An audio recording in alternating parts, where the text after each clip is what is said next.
Good evening, everybody, and welcome to Sunday Night Live with me, Jonny Lipsham, at jonnylipshamstudios.co.uk in Edinburgh, in Scotland, which is a very cold Scotland at the moment. Yes, the temperature has taken a wee tumble, and it's likely to possibly even start snowing as early as next week, which would be very early for us here. But hey. We've had glorious warm weather during the course of September, so I'm not going to complain too terribly much, but it does mean I have dug out the red fleece from the bottom of the wardrobe. Yeah, because it's getting chilly, and I'm not quite at that point where I'm ready to put the heating on yet. So I hope everybody is doing well. Bobby Booth was the first in the door. When he said hello, so which is awesome. No show is complete without Bobby Booth. Can he even start until he's here? Let's go up to the top. And Kyle was in the door next, and then Thomas. And you guys have been chatting about amps and prepare videos that you've been watching, which is cool. How to replace tubes and stuff.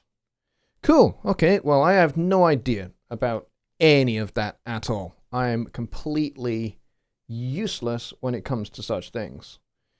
But yes, providing you're getting plenty of benefit out of that, that's great. But yeah, I have no idea how such things work or what have you, because I am not really particularly technically minded when it comes to things like electronics and that kind of stuff, which is fun when you consider I'm an audio engineer. You would think I would know at least a little bit. Well, I know enough, like to wire a plug and that kind of thing, and to put cables in the right place between bits of equipment. I know all how to do that, and I can solder a bit, and I can do those kind of things. But you know, if somebody says, hey, we've got this amp that needs new tubes, can you swap out the tubes? That's something I have no knowledge of or no skill in whatsoever. But there we go. And who else is in the room? Thomas is here, as I said. Ken is here. Ken is one of my moderators. He says, I have to drive to pick up my son, but I'll be listening. Okay, Ken, that's awesome. I'll try and explain things. Explain what I'm actually doing and what I'm actually showing then, so that you know you're not having to look down at the screen or anything going, what is he talking about? Because I would not want you to hurt yourself driving by being distracted by yours truly, because that would be very, very bad. Let's see. And you guys are talking about amps still, and Kyle says blizzard conditions in the US Northwest. Yes, I heard about some of that. And Kyle says, I know enough to electrocute myself. Yeah, I'm just as knowledgeable, trust me. Bobby says, I wasn't here last week due to being flooded out. Oh my gosh. Flooded out. Good grief. I hope you're okay, and that you and your family are safe and well. And I hope your home is not too badly damaged and all of that, because I know that, you know, when you get flooded out, it can take months, if not years, before you get yourself back on your feet and everything else. So I hope you guys are okay and that you've got plenty of help and support where you need it, because I know, you know, we do get flooding here in Scotland, in certain parts of it anyway. and I I've had to help folks out when their house has been flooded. When we've had like torrential rain, like just the end of this summer, we had like 4 months of rain in about 3 hours, and some friends of ours were quite badly affected by it. They lost, they didn't lose their home, but they're not back in it yet, and it's going to be at least into the springtime before they're able to get back into their house. So it's unpleasant, and I've had to help a fair amount. Mika Han is here. Good to see you, Mika. He retracted his message, so I have no idea what he said. Unfortunately. But yes, enough of the small talk. I think we might be a small crowd tonight because I know my good friend Dave Vignola is doing his live stream at the same time on his channel, which, that's okay. That's fine. There is no schedule when it comes to YouTube. So we're perfectly at liberty to do what we want and do our shows whenever we want. So that doesn't bother me. So if you are following both of us, feel free to kind of have both shows open on your Google Chrome tabs or whatever browser you use. That's absolutely fine. I don't have a problem with that. And feel free to drop in and out whenever you feel you would like to. That's also fine. Not got a problem with that at all. Let's see. Mika said tubes need to have their power supply voltage bias adjusted to spec. No two tubes are the same. Yes. That's kind of a language I don't speak, Mika. But anyway, Bobby says, all okay, got lucky and only 1 to 2 inches inside the house, but lost my car. Oh my gosh. Also had to be rescued by boat. Oh my good grief. That's an adventure. That's a scary adventure. That really is. That's pretty frightening. But glad that I'm sorry you lost your car. But certainly glad that you only got a couple of inches in the house. But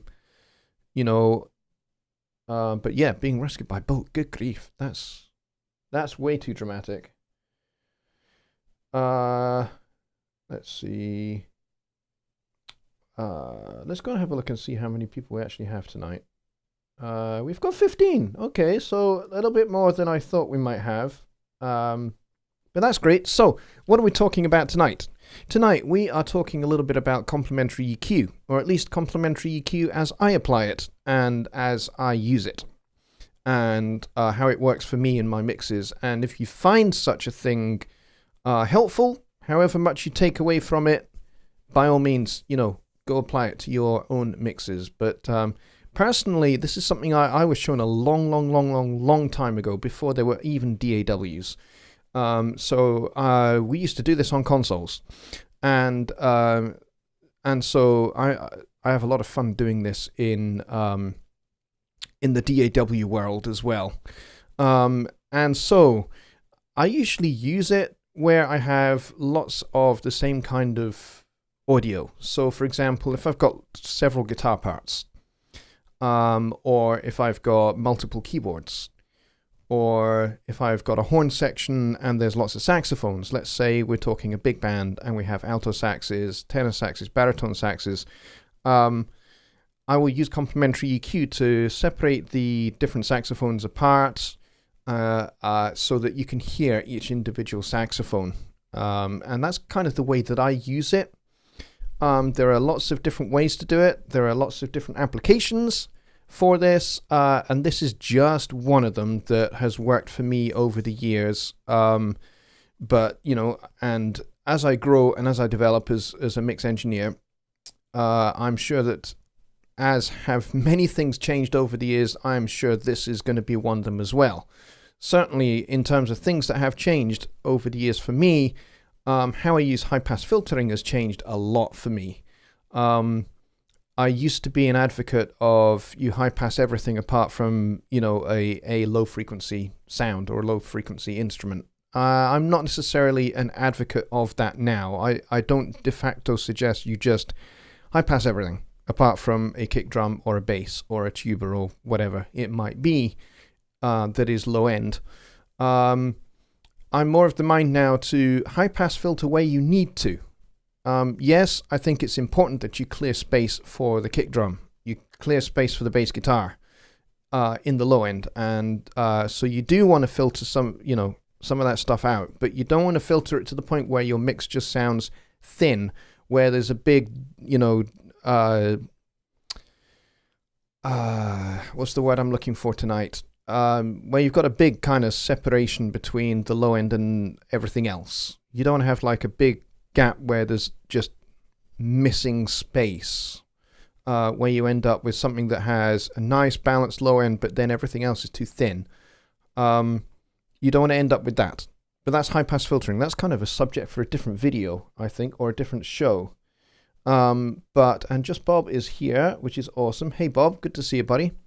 So yeah, so we're going to talk a little bit about that, and we're going to use one of my songs from my EP from 2016, and the song is Flying High, which is all about a guy who aspires to be a jazz musician, even though he knows full well that being a jazz musician, you're not going to make a lot of money at it, and you're not necessarily going to be commercially successful and make sufficient money whereby you could actually live. I know, being a jazz musician. So the kind of the joke of the song is that the joke is on me, really. It's kind of semi-autobiographical from that point of view. So that's the song we're going to use. Tim Bond is here, and he says, I've heard some recordings like that. Yeah, where, there's like nice low end, and then everything else is just too thin because they've high passed too much. High pass filtering is fantastic. I suggest everybody make good use of it, but do it judiciously. It's like anything in life. If you do it too much, you'll make a mess of things. So, be careful with it and don't have things too thin. Kind of find that balance between it being, sweeping away space for the kick drum and low end sounds, and, allowing each instrument or each voice in your mix to have sufficient low end in it that it sounds fulsome. So it is a little bit of a balancing act. So it doesn't necessarily mean, I used to say high pass up to 100 hertz on everything, and apart from low end. I certainly don't advocate that anymore. Your high pass can be anywhere between, 40 and 100, 150. It depends on the source, really. Depends upon the source and how well it was recorded.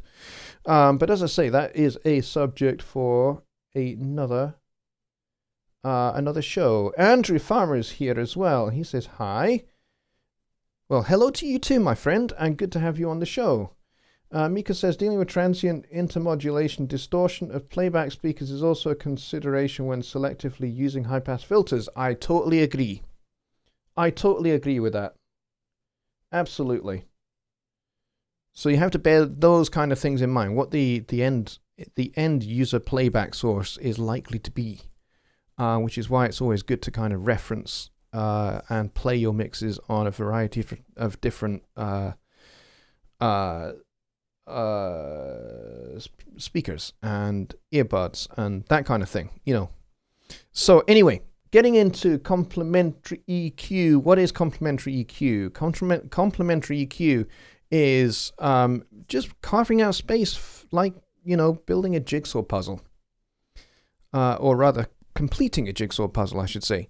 Whoa, excuse me, I nearly burped mid-word there. Carving out space for the different elements of your mix and how they fit together, so that they are not fighting each other, they are not cancelling each other out, they are not getting in the way of each other, and you can hear everything very clearly and distinctly. And in this particular case, we are talking about guitars. Now, granted, they are different guitar types, and they are going through different guitar amplifiers, and they are played in a different style. Still, I want to make sure that I'm separating all of these guys out to the best that I can. So, let's see. Where are my guitars? Here they are.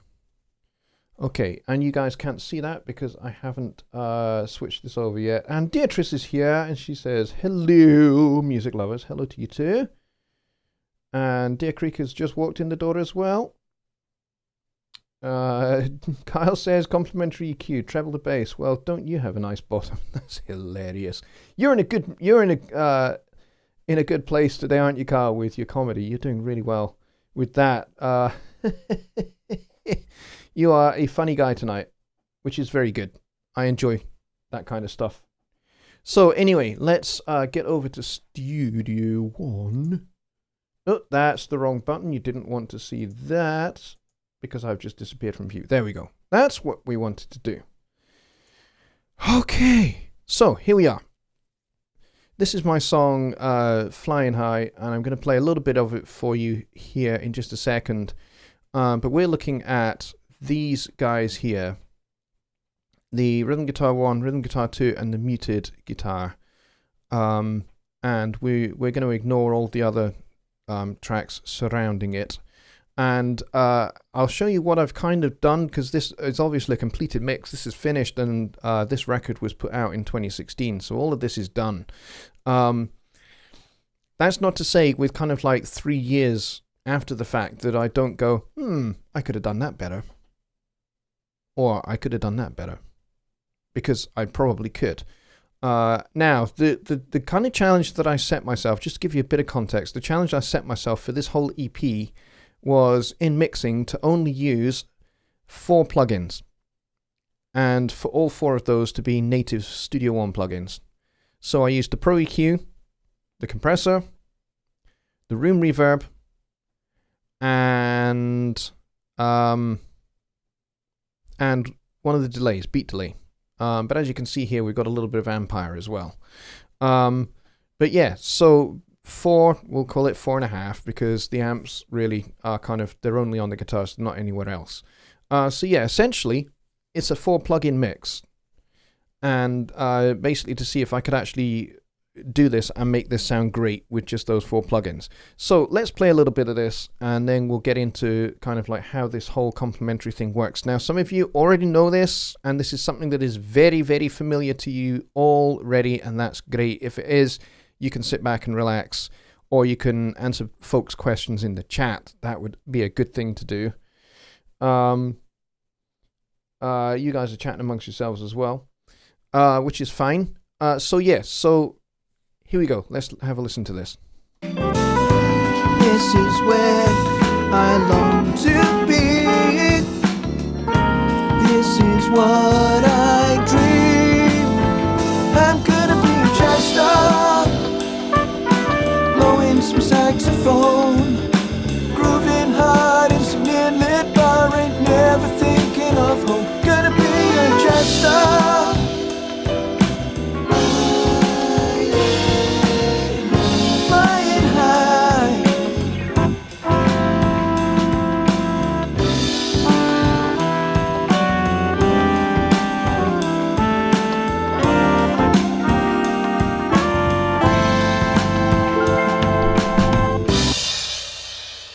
Alright, and we're about to go into verse 2 there. Okay, so you heard a wee bit of that. Now, I played that section because this is the section where you basically have all 3 guitars in play. So what we're going to do is we're going to go and solo the guitars up, and we'll play from the same section, and you can have a listen to just the guitars.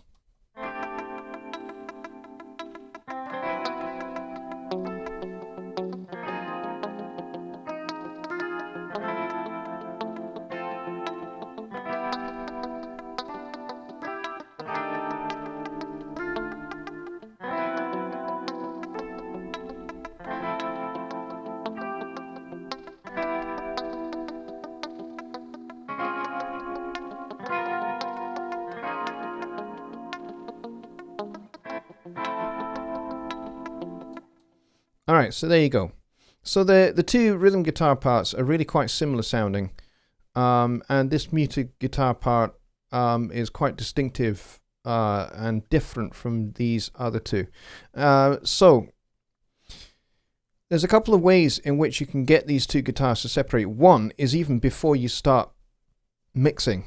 And in fact, even before you hit the record button. And that is decide the voicings for the guitar. Now, oftentimes, if you are working with the same guitar player, then they will choose their voicings carefully, and they will choose voicings that kind of get out of the way of each other. So, you might have higher voicings on one guitar, lower voicings on the other guitar. And that's one way in which you can already do that up front before you hit record.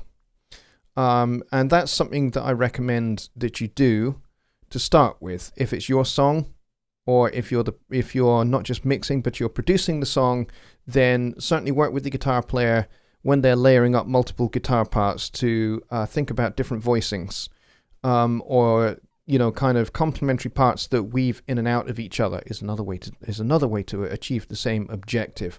As Mika quite rightly points out there, the high pass filter is subtractive EQ. It is, and that's a great point to make, because that can be important to this whole complementary EQ thing as well.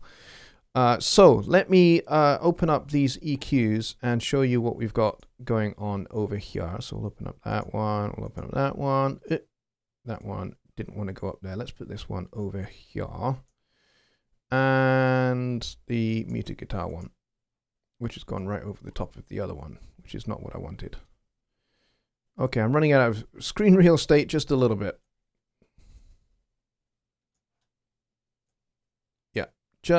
I haven't quite got enough space on the screen.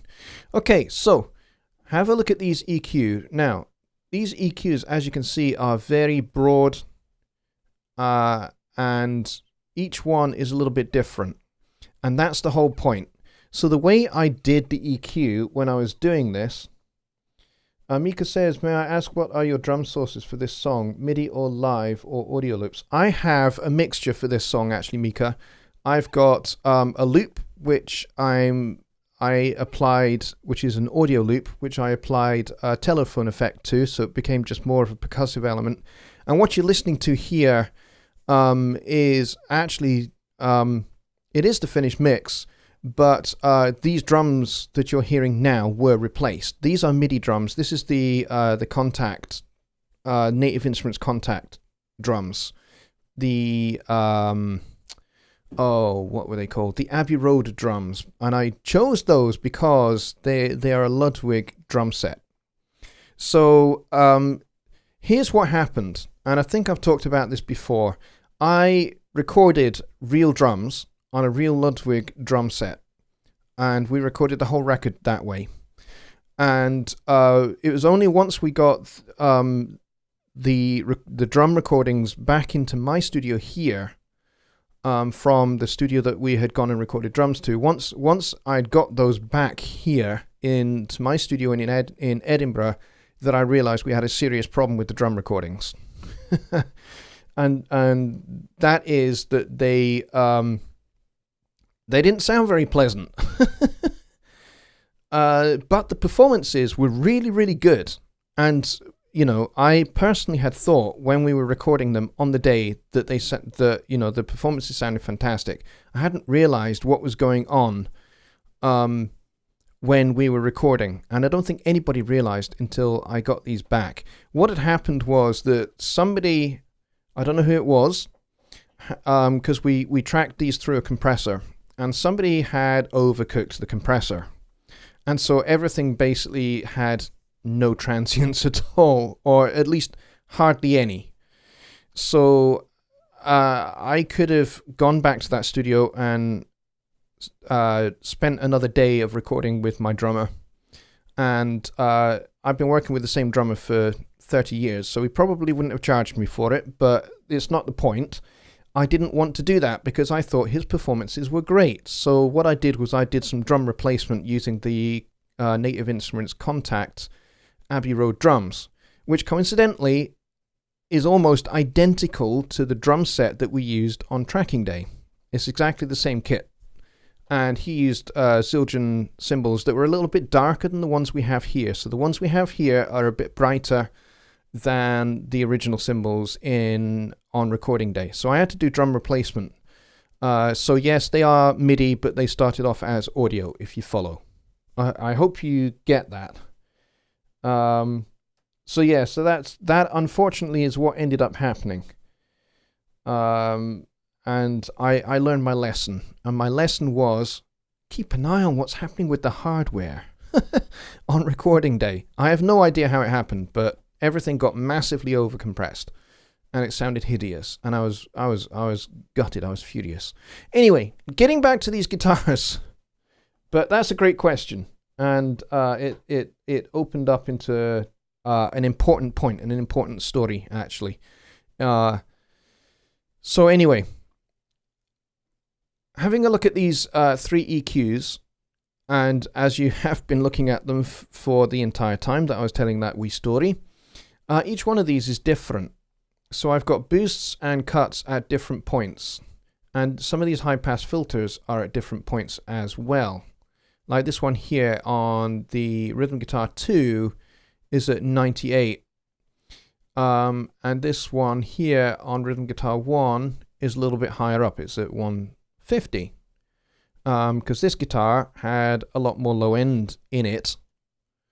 And then I've pulled out a little bit here at 500. And then on this guitar over here, we have a boost at, what's this, about 680, 650 something. So I've got a cut, and then I've got a boost at more or less the same point on the other guitar. And then on this muted guitar, let's go over to this one. The high pass is up at 200, because really I wanted this to be thin. I didn't want this to have much low end in it at all. I wanted this to be thin so that it's out of the way of the other guitars. And then we've got a boost around about 5K of about 2 dB. And so that's essentially what complementary EQ is. Where you cut you on one, you boost on the other, essentially is what I have done. And I've done this with very broad strokes rather than notches. I could have done some more notching. I absolutely could have, but I basically was happy with the sound. Now, the other thing that you can do when you are doing this complementary EQ thing is to do it in mono. So hit the mono button at the bottom of the transport bar here, and then listen to these guitars again.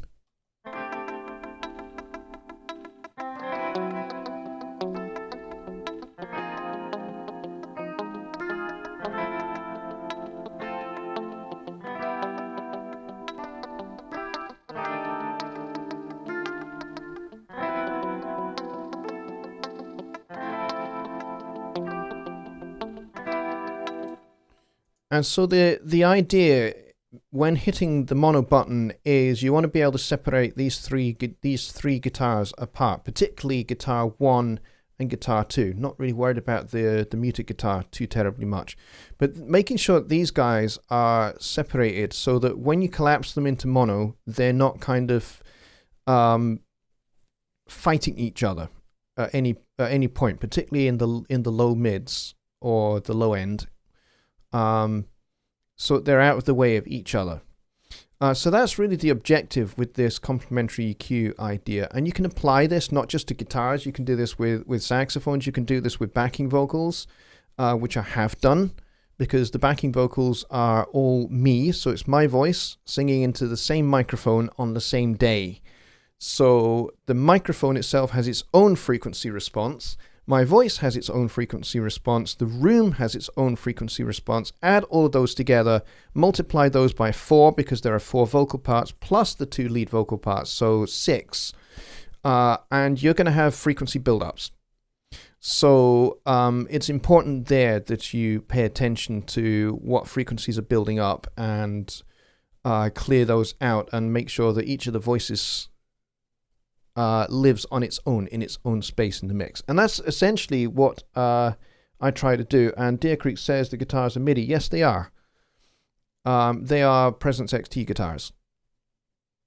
Because I'm not, at the time in 2016, I was not a guitar player. I am much more of a guitar player now and could actually trust myself to record my own guitar parts. Whereas back in 2016, if I wanted to play these chord changes, in this song here, I would have had to have punched in each individual chord.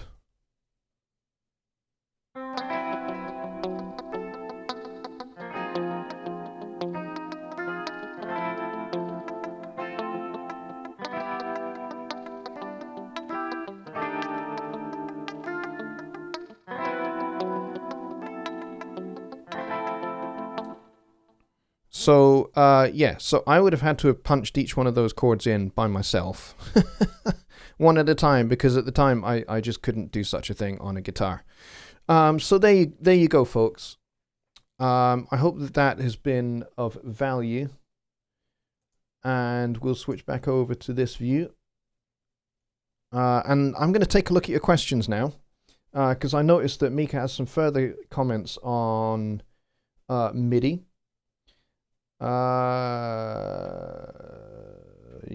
Deer Creek is absolutely right. Drum replacement is free.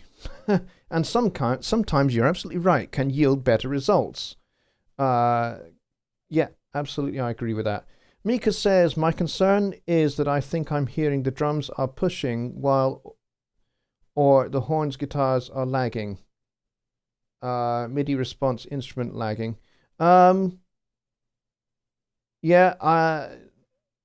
That's not what I'm hearing at this end. Maybe that's something to do with OBS and YouTube. I don't know.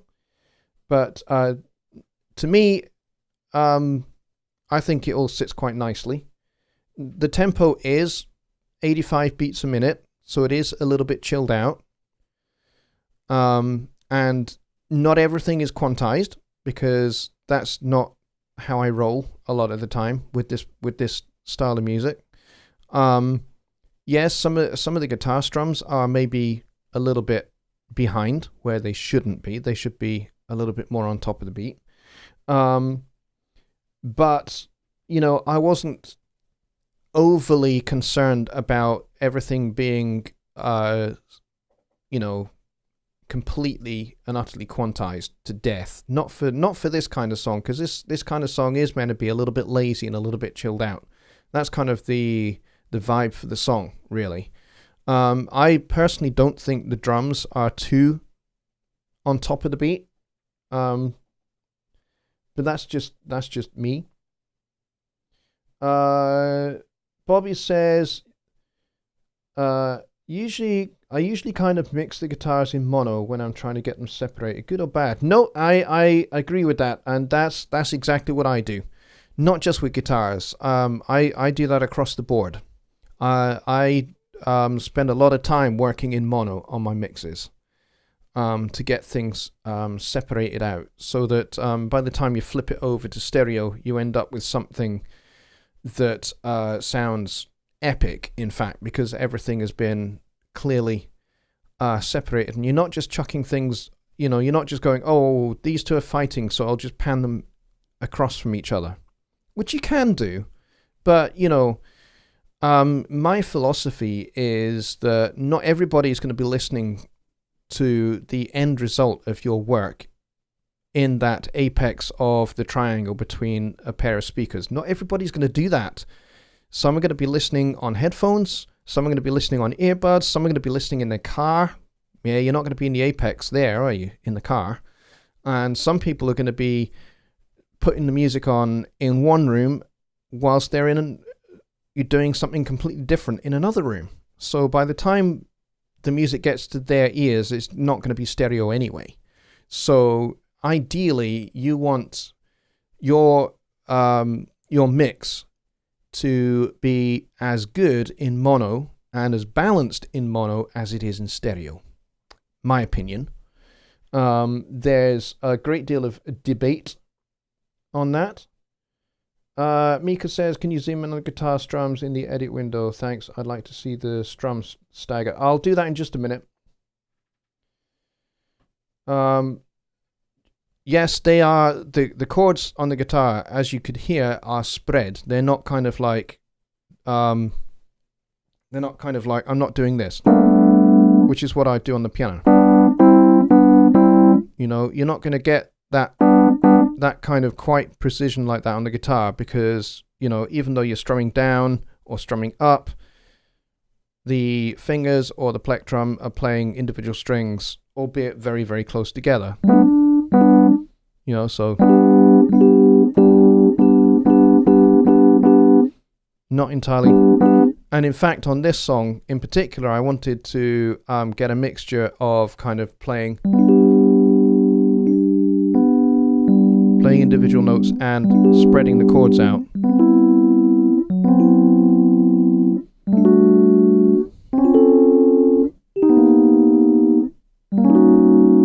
I wanted to get that effect in the guitars. So the guitars are more for coloration than for actual rhythm. So I hope that helps answer that in particular. Amika says, no, I'm not suggesting quantize. Good. I'm glad.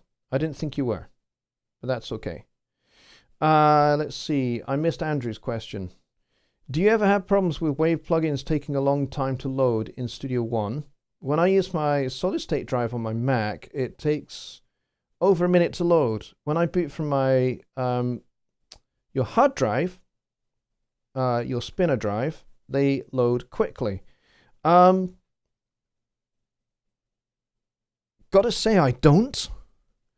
Some songs take longer to load than others. It depends upon how much stuff and how many plugins are being instantiated at once. So if you've got lots of third-party plugins, even if they're residing on the same drive, they still have to be pulled from that one drive. And it could be that you're using a mix. You could be using a bunch of Slate and a bunch of Waves and a bunch of Klanghelm and a bunch of Softube plugins. Plugins from different manufacturers that are they're going to be in different folders, right? So your hard drive has to pull them all into your song before it actually loads it up. The same with virtual instruments. They all have to be pulled in as well before the song actually loads up. So, for example, this song, Flying High, it takes a little while to load up. It takes maybe 35 seconds, and I am only using the native Studio One plugins, but the one that takes the time to load up is Presence XT, which was used mostly for the guitars, but also Contact. Contact is probably the slowest loading piece of software I've ever used. Now here's the thing, I've used native instruments, virtual instruments for a lot of years, like maybe since 2002, 2003, and do you know what? They have never improved, in my opinion, they have never improved how long it takes for those darn things to load up when you start a song up, when you open the song for the first time. It's crazy. I don't understand it, but those are the ones that take the longest. So maybe these guys take about 15 seconds, and then the Presence XT, of which there are a few instances of Presence XT, that takes another 15 seconds. So all told, probably about 30 seconds for this song to load up. And as you can see, there's not a lot of audio. We're only talking about 20 tracks, 20 channels of audio on the mixer. Nothing crazy. It's not like 50 or 60. So I think the more instances you've got of things and the more channels you have in the song, if you've got like 50 or 60 channels, then, you're relying upon the speed of your drives and your processor and your RAM as well. So those things working in tandem to get your song loaded up. So there's a lot for your computer to think about. And it's whatever anybody says, it's still faster than, getting a song set up on a console. Trust me on that one. And that was the standard. That was the way we worked. And, that was just the way it was back in those days. And it did take a long time. Mike from Peace Valley Audio is here. Good to see you, buddy. Thank you for coming on the show again. You're always here, pretty much. That's funny, Mika. For left-hand drive countries, mix for the left speaker. Right-hand drive countries, mix for the right speaker. That's funny, but it's also probably quite true to a degree as well.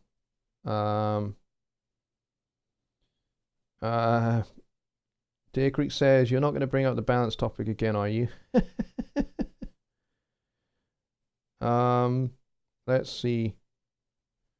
Mike says, probably won't be anytime soon. Got a lot going on in my personal life. Native instruments are overrated, he says. A lot of the sounds are old and borderline outdated. Yeah, for sure. The Abbey Road drums, I think, are about 6 years old. I think. I could be wrong on that, but I'm fairly confident that they're pretty elderly.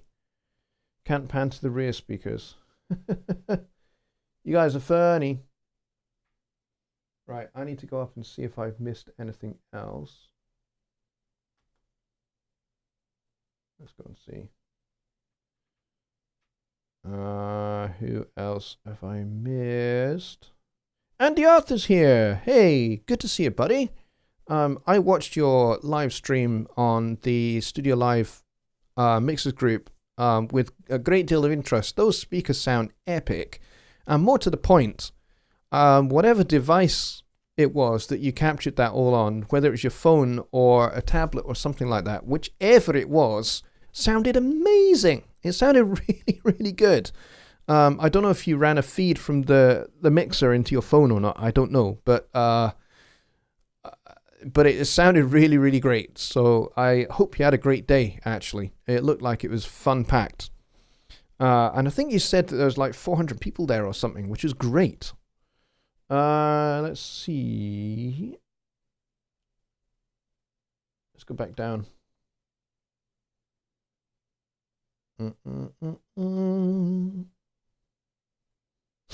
Kyle says, I prefer non-stick pan. That's hilarious. Let's see. Deer Creek says, I understand the toiletries of life can be consuming. You guys are funny tonight. Tim Bond says, what do you think of frequency carving plugins such as Waves Factory Track Spacer? You know what? I have never ever heard of that plugin at all. I don't know. I can't really speak to it. I don't use those kind of plugins at all. I prefer to kind of do things myself, really. Now, I know that, there's some very, very clever software out there like Ozone and others that you can use that will, it will listen to your mix, and it will suggest ways in which you can improve the EQ curve and suggest where, hey, you maybe should think about cutting a little bit here, boosting a little bit here, balancing out the faders in this area. Now all that's really, really clever and stuff, and I think it's amazing that people are developing software and algorithms that can do that kind of stuff. And I think there is some value in them to a degree. I think from an educational point of view, they've got a lot of value. Do they have any value in terms of helping you shape your mix or developing your skills? Yeah, I don't know. I think in my head the jury is out on that yet, on whether those actually are of great value to you in being able to present a fully finished mix to your clients, whomever they might be. I'm not entirely convinced yet. I have more thinking and more reading and more video watching to do on that, really, to be honest. But I will check out those particular plugins. Ever used Harbor? Nope, never heard of it. Mika says, anyone old enough to remember when clogs were the thing? Yes. And Mike says the same. He says, my mum loved them. Yeah, we had clogs here as well. They are fantastic.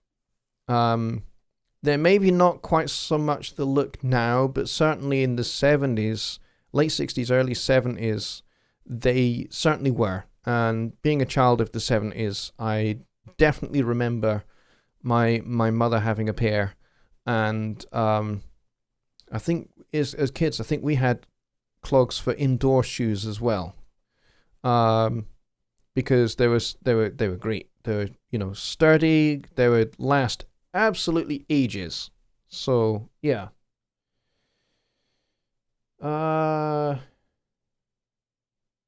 Tim says we have Crocs. Yeah, Crocs are great. My kids have a set of Crocs each, and they're great for when we're out in the garden in the summertime. I have a pair. My wife has a pair. Actually, my daughter, Anna, has nicked my wife's pair of Crocs. She prefers them. But here's the thing. She's like 9 years old, and she is in the same size shoes as my wife.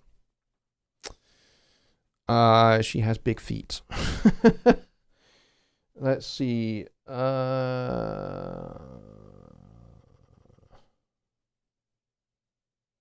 Just Bob says, gotta go. Enjoyed the show. Good night, all.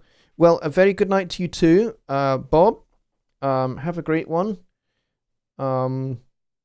You guys are pretty much talking amongst yourselves now about all sorts of subjects. And we have 17 people still here. You crazy 17 people, you. But we've only got 9 likes. So, folks that are here, all 17 of you, please hit the like button. And if you are not a subscriber yet, please hit the subscribe button and get the bell on. Ping! Ring that bell as well. That way you know when my next show is going to be, or my next video, or my next whatever I'm going to do on YouTube next will be, and you'll be able to catch that. You'll get a notification. So that would be very cool if you could do that. If you're also so inclined and you think that what I do is of value to you, please do hit the super chat button as well. I gratefully receive all donations, small and otherwise. So yeah, if you think that what I do on Sunday Night Live is of value, please do hit that button. That will help me to be able to continue to finance doing Sunday Night Live, because this takes up a great deal of, it takes time, and it takes, a lot of resources, and it means I'm up at midnight here because it's nearly 1 o'clock in the morning here. So for you guys, this is your tea time if you're in the United States. It's your tea time. For me, it's the middle of the night. And if you're in Europe, it's even more the middle of the night. And I really appreciate the fact that I get folks from Europe here as well. And I would like to be able to do a separate show as well, is one of the things I'm thinking about as part of kind of the launch of all the new stuff that I'm doing in November. Part of that is I would like to do a separate show, don't know what we're going to call it yet, but a separate live stream for my European friends. That is a better time of day for them than 1 o'clock in the morning through until 2 in the morning. Because it's pretty harsh, and especially as it's a Sunday show. So, you're going to be, if you have a day job, you're going to be at your day job bright and early Monday morning. And if you've been up with me from 1 a.m. to 2 a.m., yeah, it's not so good. So I would definitely like to do a show for Europe, which would be great. So that's a big plan of mine. And if you're interested in what I'm talking about November, I'm launching a whole raft of new things, not least of which is my VIP, my long awaited VIP membership is going to be launched in November. And as is a brand new website, as is a bunch of new tutorial products. There's going to be a songwriting course. There's going to be a music theory course. There's going to be a whole bunch of other courses as well.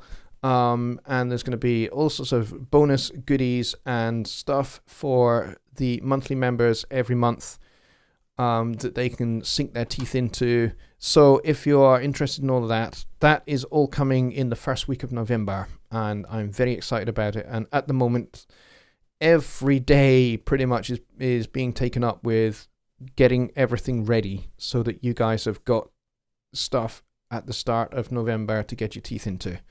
So that is all coming, and I'm so excited about that. Let's see. David SJ is here. He says, "Good evening, everyone. Hope all are well." Yeah, I'm good. You missed my little demonstration on complementary EQ. So maybe watch the replay to catch that. You might find that useful or not. Now, we've got about 8 minutes to go. So I've kind of mentioned a little bit about November and about the VIP membership and the new products and stuff that I'm going to be launching. So that is all coming. Now, one of the things I think Mika wanted to see was the guitar parts for this song. I think I can certainly do at least a little bit of that. Let's see. Let's go back to the start here. And let's go and have a look at this one here.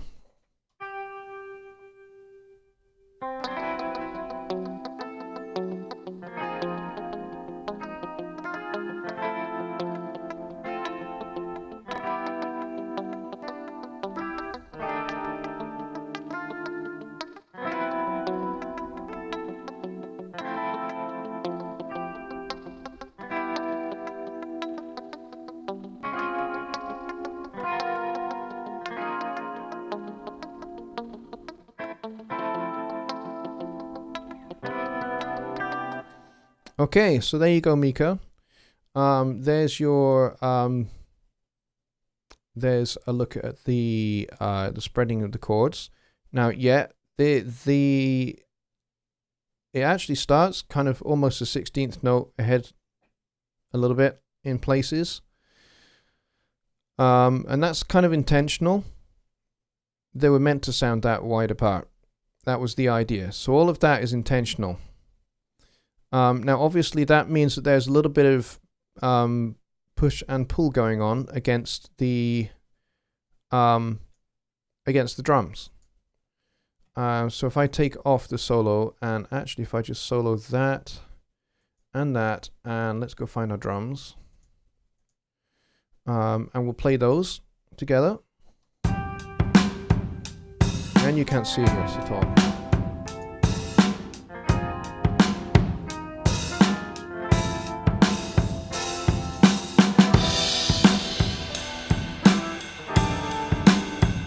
Okay, let's go back to that section again. So we'll look at guitar 1 with the drums this time.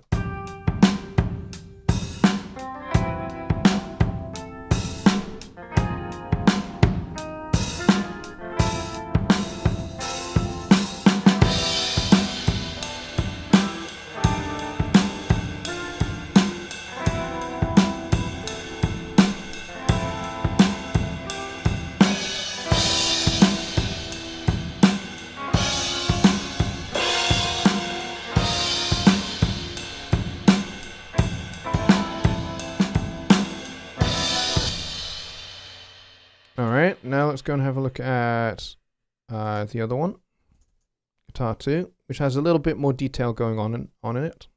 Can I say that?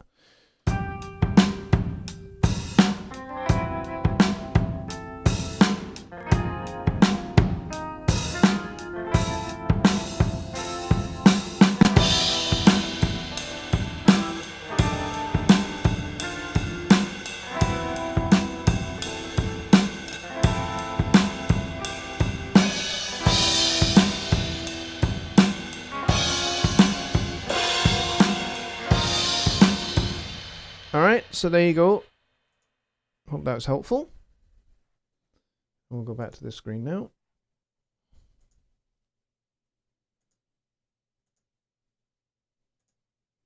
Yeah, hope that was helpful for you, Mika.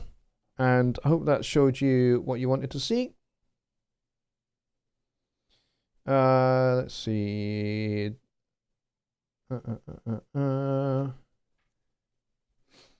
Oh, picking my nose in public. How rude of me. Deer Creek says, anyone used a Clark Technic LA2A clone? I think they make an 1176 as well. Fifth the price. No, but I have heard good things about those. I don't have any outboard gear in here, but certainly I have heard that they are really, really good. Let's see. Deer Creek says, check bar 58 for the first strum. In which guitar? But I mean, this is all kind of immaterial anyway, because this record is out already.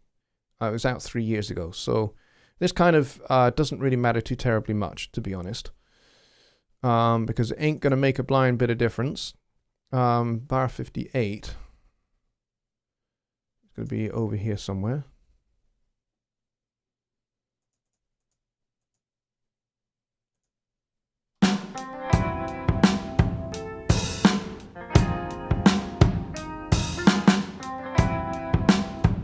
Yeah, if you're wondering if this note is a little bit early, it probably is.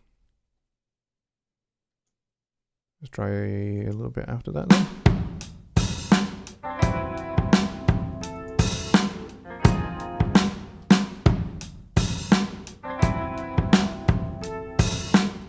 Yep.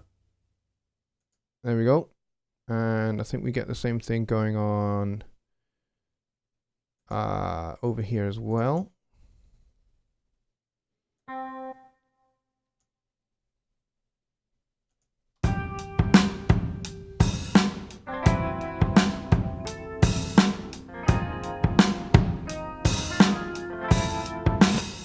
Yep, there you go. That's those two notes fixed. Andy says it was my iPhone. Awesome. It sounded really great, Andy. It really did. The first guitar part you played. Yes, I think I fixed that now.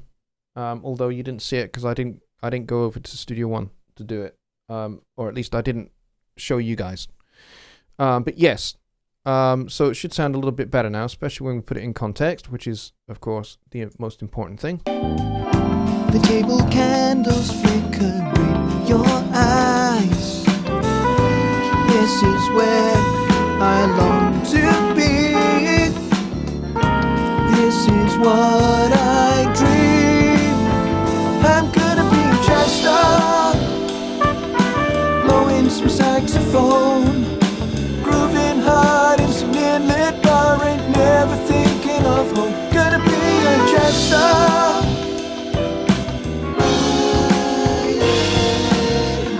flying high.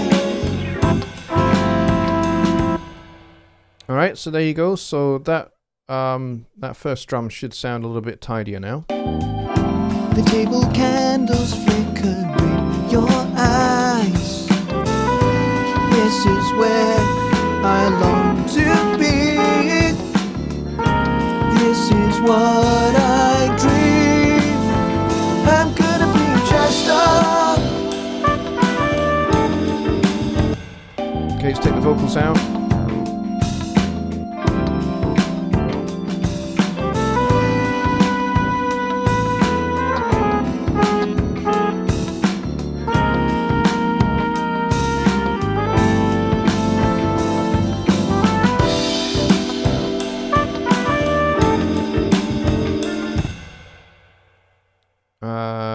Okay, let's solo up these two, actually.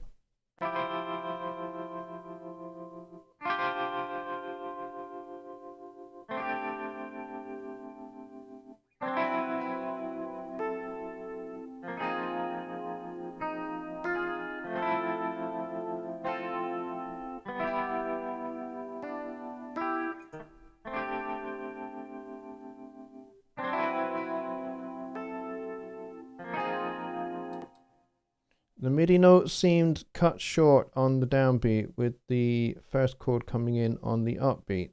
The second chord coming in on the upbeat. In both cases, both these guitars are just playing on beat 1, essentially.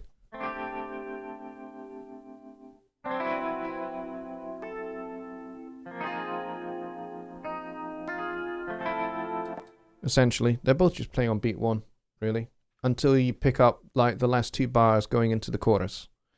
But anyway, as I said, these kind of changes are immaterial because, you know, this record is already out in the public domain. So whatever we change now is not going to make a blind bit of difference. But that's not to say that it's not useful to point those kind of things out, because it is. It just means, hey, next time, I just need to be a little bit more careful. But anyway, next time I will not be using MIDI guitars anyway. If I'm doing guitar parts, I'll be doing them myself, or I've got another guitar player in town who can do them. So, there are definitely other ways to skin that particular cat. It's just back in 2016, this was the only way that I could actually do it for the complexity of harmony that I have going on. And Mike says, did you know Donald Fagen sounds like you? Yeah, I've been trying to sue him for a long time because he absolutely sounds like me. And more to the point, Steely Dan sound like me too. I think I should sue them corporately as a whole for ripping off my sound. Yeah, right. Yeah, I think it might be the other way round a little bit. That's not to say that I base myself entirely on them, because I don't. What you hear with my music is kind of a mixture of a lot of different things, including but not limited to Steely Dan, Weather Report, Charlie Parker, John Coltrane, and a whole bunch of other great bands and artists that I've shaped how I make music over the years. So, but yeah, and Sting as well. I think Sting is an awesome songwriter and a fantastic vocalist. I love his music very, very much. Listened to a lot of him over the years. So maybe there's a little bit of that influence as well. Mika says, Clark Technic is like Presonus, cheap Chinese tubes in their modern tube gear. I don't know about that. And I'm probably not really at liberty to comment on such things either, whichever way you want to call it.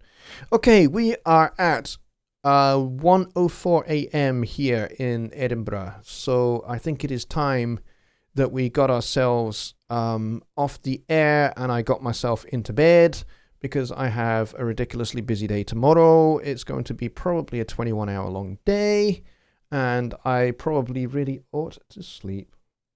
Mika says, for guitar inspiration, Joni Mitchell. Yes, Joni Mitchell is awesome. I love her music, especially when she had people like Mike Brecker and Lyle Mays and Jaco Pastorius and Don